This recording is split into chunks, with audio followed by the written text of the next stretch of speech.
अस्सलाम वालेकुम। Hi dear students, उम्मीद करता हूं कि आप सब लोग खैरियत से होंगे। मैं हूं आप लोगों की फिजिक्स का teacher Mohammad Zechariah.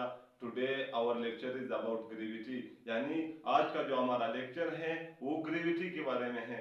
So what is gravity? Gravity क्या है? यानी हमें ये बात मालूम है कि जमीन क्या कर रही है। जमीन हर चीज को जो है अपनी तरफ खींच रही है। यानी जब भी हम क्या करते हैं, किसी ऊपर जगह से, किसी बिल्डिंग से किसी चीज को गिराते हैं, जमीन क्या करती है, उस चीज को अपनी तरफ खींचती है। या जब हम क्या करते हैं, किसी चीज को यूं अपवर्ड डायरेक्शन में फेंकते हैं, सम डिस्प्लेसमेंट कवर करने के बाद, यानी अपवर्ड डायरेक्शन में जब वो चीज कुछ डिस्प्लेसमेंट कवर करे, उसके बाद वो क्या होता है, वो चीज जो है वापस सरफेस ऑफ द अर्थ पर आता है, यानी वापस जमीन पर आता है।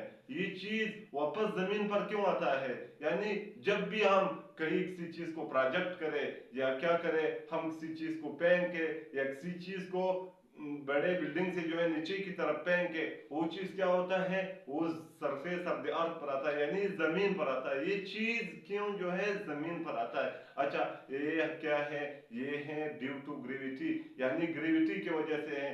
यानी न्यूटन ने ये कहा, ये स्टेटमेंट दिया कि यूनिवर्स में जितने भी मासेस हैं वो क्या कर रहे हैं, वो एक दूसरे को जो है अट्रैक्ट कर रहे हैं, यानी ग्रेविटी की वजह से। न्यूटन ने ये कहा कि ग्रेविटी की वजह से यूनिवर्स में जितने भी मैसेज हैं वो क्या कर रहे हैं, एक दूसरे को अट्रैक्ट कर रहे हैं। अच्छा, अगर सब के सब मैसेज एक दूसरे को अट्रैक्ट कर रहे हैं तो बोर्ड भी क्या करेगा, यानी मेरा भी मैथ है, बोर्ड का भी है, तो बोर्ड भी क्या करेगा, मुझे अट्रैक्ट करेगा। अच्छा, अब बोर्ड जो है मुझे अट्रैक्ट नहीं कर रहा है, क्यों नहीं कर रहा है, वजह क्या है? यानी न्यूटन ने एक स्टेटमेंट दिया था कि यूनिवर्स में जितने भी मासेस हैं वो क्या कर रहे हैं, एक दूसरे को जो है खींच रहे हैं। अच्छा, जब सब के सब मासेस एक दूसरे को खींच रहे हैं, तब ये बोर्ड मुझे क्यों नहीं खींच रहा है, या ये टेबल जो मेरे सामने पड़ा हुआ है, ये टेबल मुझे क्यों नहीं खींच रहा है? टेबल या मैं टेबल को क्यों नहीं खींच रहा हूं? यानी टेबल मुझ पर भी फोर्स अप्लाई करेगा according to Newton. Then why, क्यों टेबल जो है मुझे खींच नहीं सकता है, क्यों टेबल मुझे नहीं खींच रहा है? अच्छा, ये वजह भी हम पढ़ेंगे कि अगर यूनिवर्स में न्यूटन के मुताबिक के पूरे यूनिवर्स में जितने भी बॉडीज हैं वो क्या कर रहे हैं, वो एक दूसरे को अट्रैक्ट कर रहे हैं। अच्छा, यानी वो एक दूसरे पर अट्रैक्टिव फोर्स अप्लाई कर रहे हैं, एक दूसरे को अट्रैक्ट कर रहे हैं। तो बोर्ड मुझे क्यों अट्रैक्ट नहीं कर रहा है, और जमीन क्यों चीजों को अट्रैक्ट कर रही है? वजह क्या है? जमीन की भी मैस है, उस चीज की जिसे हमने ऊपर फेंका है या ऊपर से नीचे की तरफ फेंका है, उसकी भी मैस है।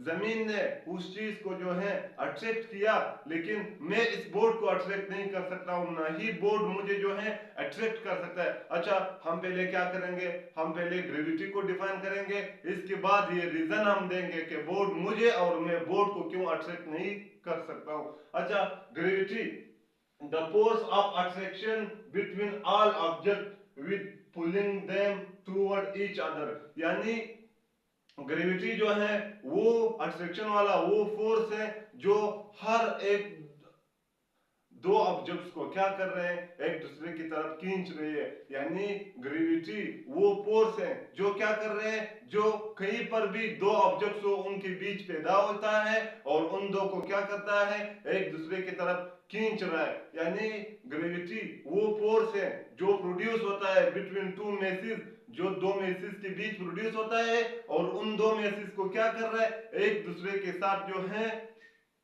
यानी उन दो मेसेज को एक दूसरे के साथ अट्रैक्ट करता है, एक दूसरे के साथ खींचता है। अच्छा, यहां हम जो पढ़ रहे हैं, हम ग्रेविटी ऑफ द अर्थ पढ़ रहे हैं, यानी जमीन के जो ग्रेविटेशनल फोर्स है हम उससे डिस्कस कर रहे हैं। यानी हमारे 9th क्लास के जो चैप्टर है उसके चैप्टर नंबर 2 के लास्ट टॉपिक जो है वो क्या है, वो ग्रेविटी है। हम क्या करेंगे, ग्रेविटी ऑफ द अर्थ को पढ़ेंगे कि जमीन चीजों को किस तरह जो है खींचती है। अब हम क्या करेंगे, gravitational field of the gravitational field को हम क्या करेंगे, डिस्कस करेंगे कि ग्रेविटेशनल फील्ड कैसे होगा। The region in which earth apply its attractive force on another bodies, यानी ग्रेविटेशनल फील्ड ऑफ अर्थ को हम कैसे जो है डिफाइन करेंगे। Gravitational field of the earth को जो है हम ऐसे डिफाइन करेंगे कि the region in which earth apply attractive force on another bodies, वो रीजन, वो इलाका जिसमें क्या कर रहा है, जमीन फोर्स अप्लाई कर रही है अनदर बॉडीज पर कि उन्हें क्या करे, अट्रैक्ट करे, उसे हम क्या कहेंगे, उसे हम कहेंगे ग्रेविटेशनल फील्ड। अब अगर जमीन किसी चीज को खींच रही है, it show that the thing is in the field of अर्थ। अगर जमीन किसी चीज को अपनी तरफ क्या कर रही है, खींच रही है, तो हमें ये मालूम हुआ है कि ये चीज जो है ये ग्रेविटेशनल फील्ड ऑफ द अर्थ में जो है एग्जिस्ट कर रहा है। अच्छा, क्यों हमें कैसे मालूम हुआ, हमें जमीन के खींचने से मालूम हुआ कि जमीन क्या कर रही है, इस पर फोर्स अप्लाई कर रही है और इस चीज को जो है अपनी तरफ खींच रही है। अगर ये चीज फील्ड ऑफ द अर्थ में ना होता, ग्रेविटेशनल फील्ड ऑफ अर्थ में ना होता, तो जमीन उस पर फोर्स अप्लाई नहीं कर सकती थी। अच्छा, अब हम क्या करेंगे, ग्रेविटेशनल फील्ड फोर्स यानी ग्रेविटी को हमने डिस्कस किया, अब क्या करेंगे, ग्रेविटेशनल फील्ड को भी हमने डिस्कस किया, अब हम क्या करेंगे, ग्रेविटेशनल फोर्स को हम डिस्कस करेंगे। यानी फोर्स जो है बहुत से किस्म के होते हैं, electrostatic force, frictional force, gravitational force, यानी फोर्स के बहुत से अकसाम है। हम यहाँ क्या करेंगे, हम ग्रेविटेशनल फोर्स को पढ़ेंगे कि व्हाट इज ग्रेविटेशनल फोर्स, कि ग्रेविटेशनल फोर्स है क्या चीज। The attractive force applied by earth on another bodies, यानी ग्रेविटेशनल फोर्स को आप अपने लफ्जों में आसान यूं बयान कर सकते हो कि द अट्रैक्टिव फोर्स यानी खींचने वाला force which the earth applied on another bodies, जो जमीन क्या कर रही है और बॉडीज पर अप्लाई कर रही है, इसे हम क्या कहते हैं, ग्रेविटेशनल फोर्स कहते हैं। या सपोज दो मासेस है, वो एक दूसरे को जो है खींच रहे हैं, तब हम ये कहेंगे कि यार ये जो फोर्स अप्लाई हो रहा है वो क्या है, ग्रेविटेशनल फोर्स है। यानी दो मासेस हैं, सपोज एक मेस ये है, एक मेस ये है, ये एक दूसरे को जो है खींच रहे हैं। अकॉर्डिंग टू न्यूटन के every two object which has mass attract each other, के हर वो दो चीजें जिनकी मेस होती है वो एक दूसरे को क्या करते हैं, अट्रैक्ट करते हैं, वो एक दूसरे पर ग्रेविटेशनल फोर्स अप्लाई करते हैं। अब इन दो मार्कर के बीच भी क्या हो रहा है, ग्रेविटेशनल फोर्स जो है अप्लाई हो रहा है। अच्छा, ग्रेविटेशनल फोर्स जो है वो अट्रैक्टिव वाला होता है, रिपल्सिव वाला नहीं होता है, यानी वो एक दूसरे को रिपल नहीं कर सकते हैं। ग्रेविटेशनल फोर्स अगर दो बॉडीज के बीच अप्लाई हो रहा है, it show that the bodies attract each other. अगर दो बॉडीज के बीच ग्रेविटेशनल फोर्स अप्लाई हो रहा है, इसका मतलब ये हुआ, इसका इट मीन्स दैट कि ये बॉडीज क्या कर रहे हैं, एक दूसरे को यूं खींच रहे हैं, एक दूसरे को अट्रैक्ट कर रहे हैं। यानी ग्रेविटेशनल फोर्स अट्रैक्टिव होता है, रिपल्सिव नहीं होता है। ग्रेविटेशनल फोर्स में बॉडीज एक दूसरे से दूर नहीं होते हैं, एक दूसरे के करीब आने की क्या कर रहे हैं, कोशिश करते हैं, यानी इन द ग्रेविटेशनल फोर्स। अच्छा, the attractive force applied by earth on another bodies, यानी जमीन जो attractive force on other bodies पर क्या करता है, अप्लाई कर रहा है, उसको हम क्या कहेंगे, ग्रेविटेशनल फोर्स कहेंगे। अच्छा, अब हम आएंगे, यानी according to Newton second law, अगर किसी बॉडी पर क्या हो रहा है, फोर्स अप्लाई हो रहा है, तो बॉडी में जो है एक्सीलरेशन भी प्रोड्यूस होगा। यानी न्यूटन सेकंड लॉ में हमने ये डिस्कस किया था कि अगर किसी बॉडी पर क्या हो रहा है, फोर्स अप्लाई हो रहा है, तो उस बॉडी में जो है क्या होगा, एक्सीलरेशन प्रोड्यूस होगा। अच्छा, यहां भी जमीन क्या कर रही है, जमीन ऑब्जेक्ट्स पर फोर्स अप्लाई कर रही है, it show that there will be acceleration, यहां क्या होगा, एक्सीलरेशन भी होगा। अच्छा, इस एक्सीलरेशन को यानी जो ग्रेविटी की वजह से प्रोड्यूस हुआ है, इस एक्सीलरेशन को हम नाम क्या नाम देंगे, इस एक्सीलरेशन को हम नाम देंगे ग्रेविटेशनल एक्सीलरेशन, यानी acceleration due to gravity, gravitational acceleration का नाम देंगे। अच्छा, ग्रेविटेशनल एक्सीलरेशन को हम डिफाइन कैसे करेंगे, यानी हम ग्रेविटेशनल एक्सीलरेशन को कैसे डिफाइन करेंगे। अच्छा, ग्रेविटेशनल एक्सीलरेशन को जो है हम आसान लफ्जों में यू डिफाइन करेंगे, if a body is moving under gravity, यानी if a body is moving under gravity, अगर बॉडी मोशन कर रही हो under gravity, what is mean by under gravity, यानी अंडर ग्रेविटी का मतलब क्या हुआ, अंडर ग्रेविटी का लफ्ज यहाँ इस्तेमाल क्यों हुआ है। अंडर ग्रेविटी वो मोशन होता है जो बॉडी अपवर्ड करती है या डाउनवर्ड, यानी बॉडी का जो अपवर्ड मोशन होता है या बॉडी का डाउनवर्ड जो मोशन होता है, ये दोनों मोशन जो है अंडर ग्रेविटी हम इसे कहते हैं। कि यार यहाँ क्या हो रहा है, ग्रेविटेशनल फोर्स जो है बॉडी पर अप्लाई हो रहा है। अगर बॉडी अपवर्ड जा रही है भी उस पर क्या हो रहा है, ग्रेविटेशनल फोर्स अप्लाई हो रहा है। अगर डाउनवर्ड आ रही है इस केस में भी बॉडी पर क्या हो रहा है, ग्रेविटेशनल फोर्स जो है वो अप्लाई हो रहा है। अच्छा, if a body is moving under gravity, अगर बॉडी क्या हो अंडर ग्रेविटी वो मोशन कर रही हो तो क्या होगा, its rate of change of velocity is called gravitational acceleration, यानी if a body is moving under gravity, अगर बॉडी क्या हो मोशन कर रही हो under gravity, its rate of change of velocity is called gravitational acceleration, तब body की velocity में जो चेंजेस आते हैं इन चेंजेस को हम क्या कहते हैं, ग्रेविटेशनल एक्सीलरेशन कहेंगे। अच्छा, लीनियर एक्सीलरेशन को हमने यू डिफाइन किया था, यानी लीनियर एक्सीलरेशन को हमने यू डिफाइन किया था कि the rate of change of the velocity is called acceleration, के जितने वेलोसिटी में चेंजेस आ रहे हैं उसे हम क्या कहते हैं, एक्सीलरेशन कहते हैं। अच्छा, अब अगर बॉडी अपवर्ड जा रही हो या डाउनवर्ड जा रही हो तब यहाँ जो वेलोसिटी में चेंजेस आते हैं इन चेंजेस को हम नाम क्या देंगे, इन चेंजेस को जो है हम नाम देंगे ग्रेविटेशनल एक्सीलरेशन का। अच्छा, gravitational acceleration it is noted by g, यानी लीनियर एक्सीलरेशन को हमने यू ए से क्या किया था, ए से, यानी सिंबल ए से हमने डिनोट किया था कि लीनियर एक्सीलरेशन जो है वो सिंबल ए से हमने क्या किया था, उसे डिनोट किया था। अच्छा, इट इज नोटेड बाय जी, लेकिन ग्रेविटेशनल एक्सीलरेशन को हम क्या करेंगे, हम स्मॉल जी से, यानी स्मॉल जी से, कैपिटल जी से हम नहीं इसे डिनोट करते हैं, हम क्या करते हैं, हम ग्रेविटेशनल एक्सीलरेशन को स्मॉल जी से क्या करते हैं, डिनोट करते हैं। अच्छा, it is negative, its value on sea level is, यानी ग्रेविटेशनल एक्सीलरेशन का जो वैल्यू है सरफेस ऑफ द अर्थ पर,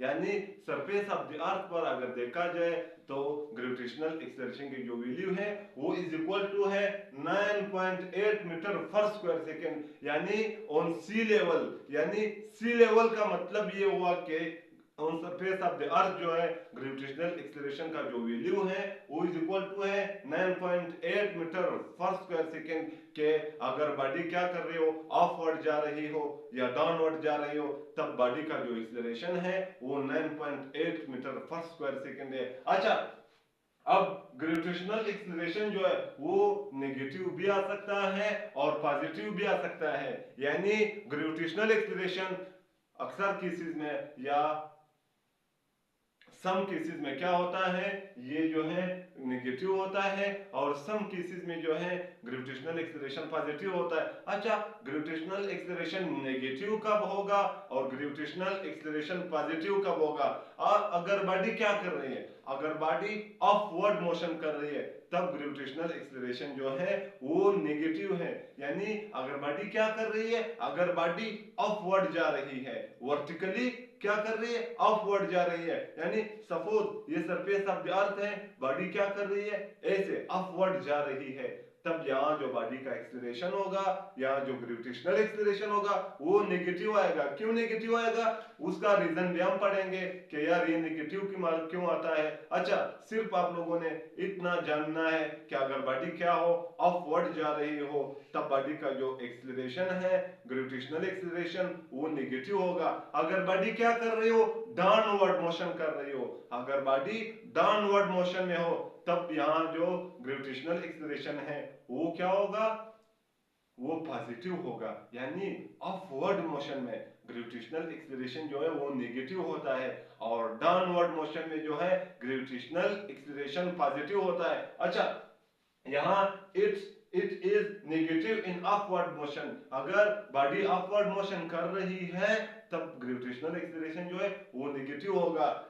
it is positive in downward motion. अब अगर बॉडी क्या कर रही है, बॉडी डाउनवर्ड मोशन कर रही है, तब ग्रेविटेशनल एक्सीलरेशन जो है वो क्या है, वो पॉजिटिव होगा। अच्छा, the direction of both gravitational force and acceleration is toward centre of the अर्थ। यानी ग्रेविटेशनल फोर्स और ग्रेविटेशनल एक्सीलरेशन दोनों का जो डायरेक्शन है वो क्या है, वो टूवर्ड सेंटर ऑफ द अर्थ है, यानी जमीन के सेंटर की तरफ है।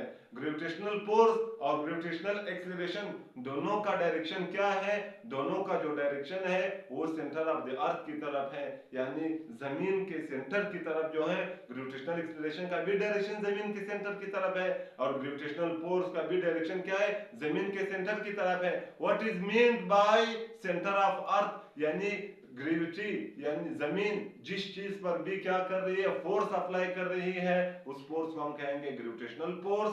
ग्रेविटेशनल फोर्स का डायरेक्शन जो है वो सेंटर ऑफ द अर्थ की तरफ है। ग्रेविटेशनल फोर्स जिस चीज पर भी अप्लाई होता है उस चीज को क्या करता है, सेंटर ऑफ द अर्थ तक ले जाता है, यानी उस चीज को सेंटर ऑफ द अर्थ पर ले आता है जिस चीज पर भी ग्रेविटेशनल फोर्स अप्लाई हो जाए। अच्छा, यानी ग्रेविटेशनल फोर्स और ग्रेविटेशनल एक्सीलरेशन दोनों का जो डायरेक्शन है वो क्या है, सेंटर ऑफ द अर्थ की तरफ है। अच्छा, अब हम क्या करेंगे, इन दो केसेस को हम पढ़ेंगे। मैंने आप लोगों से कुछ देर पहले ये कहा था कि अगर बॉडी क्या कर रहे हो, अगर बॉडी अपवर्ड मोशन कर रहे हो, इस केस में बॉडी का जो एक्सीलरेशन है, ग्रेविटेशनल एक्सीलरेशन, वो नेगेटिव आता है। क्यों नेगेटिव आता है, क्योंकि ग्रेविटेशनल एक्सीलरेशन का जो डायरेक्शन है वो टूवर्ड सेंटर यानी ये अर्थ है। ग्रेविटेशनल एक्सीलरेशन का जो डायरेक्शन है वो यूं नीचे की तरफ है, लेकिन बॉडी क्या कर रही है, बॉडी अपवर्ड मोशन कर रही है। यहाँ बॉडी की जो मोशन है, वेलोसिटी और मोशन है जो बॉडी की,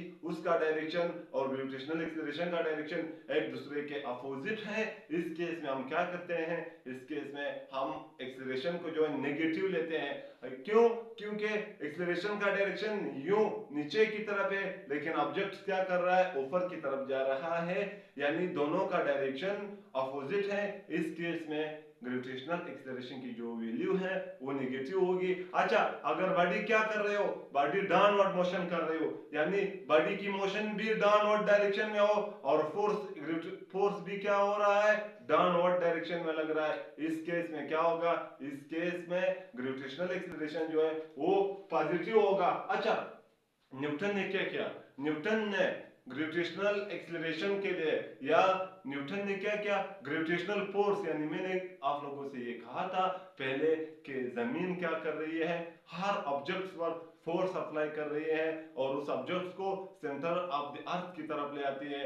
या हर दो ऑब्जेक्ट्स, यानी न्यूटन ने ये कहा था कि यूनिवर्स में जितने भी ऑब्जेक्ट्स है, यानी यूनिवर्स में जितने भी ऑब्जेक्ट्स है वो क्या कर रहे हैं, वो एक दूसरे पर अट्रैक्टिव फोर्स जो है अप्लाई कर रहे हैं, वो एक दूसरे को अट्रैक्ट कर रहे हैं, वो एक दूसरे को खींच रहे हैं। ये न्यूटन ने कहा था। तब न्यूटन ने क्या किया, इस फोर्स को मालूम करने के लिए न्यूटन ने एक इक्वेशन को ड्राइव किया जो कि इक्वल टू है F इज डायरेक्टली प्रोपोर्शनल है m1 m2 divide by r square, यानी F is directly proportional m1 m2 divide by r square. अच्छा, इसका मतलब क्या हुआ, यानी F जो है वो डायरेक्टली प्रोपोर्शनल है टू m1 m2, यानी न्यूटन ने ये स्टेटमेंट दिया कि जो फोर्स ग्रेविटेशनल फोर्स बॉडीज पर अप्लाई हो रहा है उसका डायरेक्टली रिलेशन है किसके साथ, बॉडीज के मासेस के साथ, यानी ग्रेविटेशनल फोर्स का जो रिलेशन है मैसेज के साथ वो क्या है, वो डायरेक्टली है, यानी जितने मैसेज का मैग्नीट्यूड ज्यादा होगा उतना ही उन पर क्या होगा, ज्यादा फोर्स अप्लाई होगा, यानी जितना क्या मैसेज का जो मैग्नीट्यूड है वो ज्यादा होगा उतना ही फोर्स जो है ज्यादा अप्लाई होगा। अच्छा, and inversely proportional to r square, यानी inversely proportional to r square. अच्छा, what is mean by inversely proportional to r square, Newton ने ये स्टेटमेंट दिया कि अगर हम क्या करें, अगर हम इन दो ऑब्जेक्ट्स के बीच जो डिस्टेंस है उसे बढ़ाएं, यानी उसे ज्यादा करे तब ये फोर्स जो है कम होगा। अगर हम डिस्टेंस को बिटवीन द टू ऑब्जेक्ट्स हम क्या करें, कम करें, तब ये फोर्स जो है इसकी वैल्यू ज्यादा होगी। अच्छा, फोर्स की वैल्यू जो है वो डायरेक्टली प्रोपोर्शनल है मैग्नीट्यूड ऑफ द मासेस का, कि जितने मासेस का मैग्नीट्यूड ज्यादा होगा उतना ही यहाँ क्या प्रोड्यूस होगा, फोर्स प्रोड्यूस होगा। और इनवर्सली प्रोपोर्शनल है किसका, स्क्वायर ऑफ द डिस्टेंस का, कि अगर हम क्या करें डिस्टेंस को बढ़ाए फोर्स कम आएगा, अगर हम क्या करें डिस्टेंस को कम करें तब इस केस में फोर्स की जो वैल्यू है वो ज्यादा होगी। अच्छा, अब हम क्या करते हैं, जब भी हम प्रोपोर्शनलिटी को हटाते हैं, इक्वल का साइन लगाते हैं, हम क्या करते हैं एक कांस्टेंट लगाते हैं। अच्छा, F इज इक्वल टू आया G m1 m2 divided by r square, यानी F इज इक्वल टू आया capital G m1 m2 divided by r square. यहाँ कैपिटल G जो है उसे हम ग्रेविटेशन यूनिवर्सल ग्रेविटेशनल कांस्टेंट भी कहते हैं और इसे न्यूटन कांस्टेंट भी कहते हैं। यानी कैपिटल G को हम यूनिवर्सल ग्रेविटेशनल कांस्टेंट भी कहते हैं और इसे हम क्या कहते हैं, इसे हम जो है न्यूटन कांस्टेंट भी कहते हैं, क्योंकि ये कांस्टेंट जो है ये किसने लगाया है, ये न्यूटन ने लगाया है। अच्छा, अब G की वैल्यू जो है वो इज इक्वल टू है 6.674